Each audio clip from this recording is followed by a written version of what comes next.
Having to examine and service a giant passenger aircraft where an engine alone can have 31,000 parts. And the maintenance manual can read longer than the Encyclopedia Britannica. So who are the people with such an awesome responsibility? Trevor Green went to Manchester Airport to find out.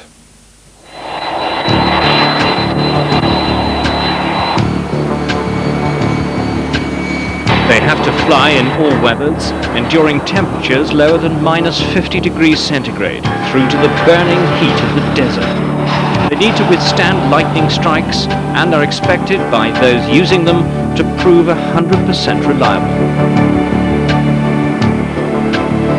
Well, it's just after 10 o'clock and this 767-300 aircraft has just arrived in the maintenance hangar here for a routine check. It does a regular flight from Manchester to the Caribbean via Florida.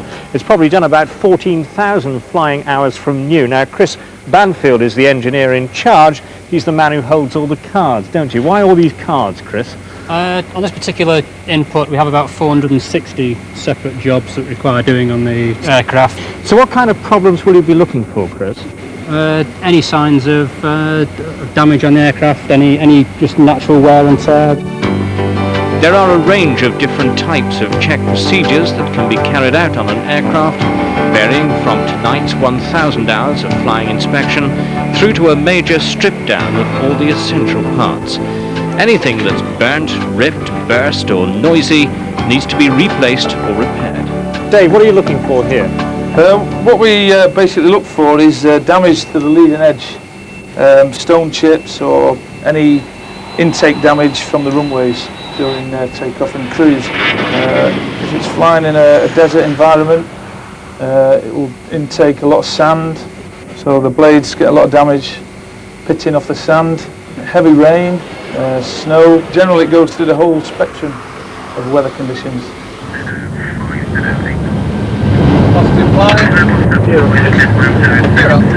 There can be more than 1,000 cockpit instruments, and they need to give accurate readings. One single out-of-line gauge could result in thousands of gallons of fuel being unnecessarily burnt. What are the normal things that do pop up as problems when you come on board to do your check? Well, normally it might show an engine problem, and we will call up the engine page and we'd read off the engine page what the fault might be. It could be anything from a minor problem up to a computer problem. What do you feel like when it goes off on a flight knowing that you're the one that's had to make sure that everything's working okay? The first time when you're made responsible for the job, it's a big thing. But eventually you start getting used to it, and obviously as you gain more experience. 10,000. Contacting 33023. The cockpit may be the display area, but out of sight are the brains behind the dials.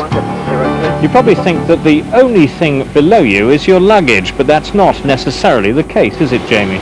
No. What's down there? This is basically where the majority of the systems, the computers for the aircraft are. The computers? Yeah. Instruments, autopilot, navigation. How many?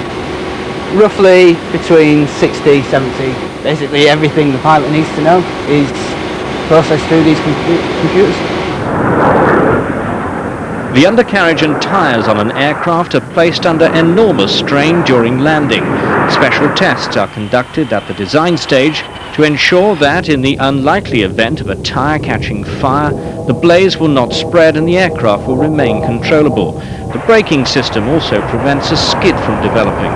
When the plane's touching down, you're looking at about 170 miles an hour. That's basically a point of impact there. You can see how the tyres scuffed a little bit, it's taken some tread off, but in that sort of condition that's okay to go. So Dave, how do you know if the brake pads need changing? Most aircraft brakes are fitted with these indicator pins, and it basically says on how much the pin is protruding, that tells you how much wear is left on the brakes. This one, judging by the length of it left on, I'd say it's got about another 20 or 30 landings left on it, but that's fine as it is, yeah.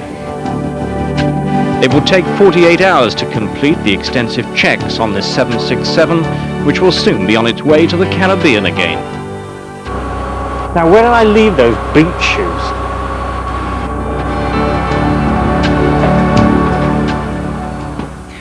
I wouldn't mind a trip to the Caribbean, wouldn't you?